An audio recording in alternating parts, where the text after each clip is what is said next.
Welcome to Tenor Tech, where I solve the problems you didn't even know you had. You start by confirming prerequisites. Your device is unlocked, charged sufficiently, and connected to Wi-Fi or mobile data. Open Settings and locate Apps or Apps and Notifications. This gets you to the management interface. Once there, use the search field to type the app name so you don't scroll endlessly. Make sure you're checking System and User Apps. This first step speeds the process and prevents accidental changes to unrelated apps, which matters when you're enabling disabled components. Once done, tap the app entry and press Enable or Turn On. This restores the app to active status.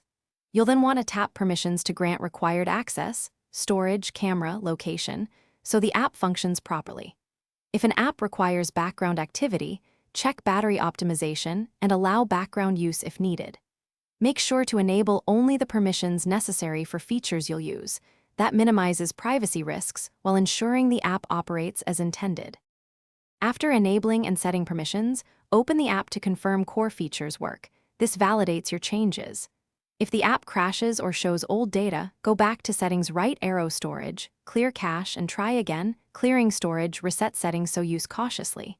If issues persist, restart your device to resolve lingering system locks. As a final step, uninstall and reinstall the app. This often fixes corrupted installations.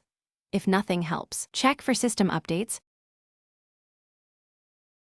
Thanks for watching. Subscribe to keep your life in tune.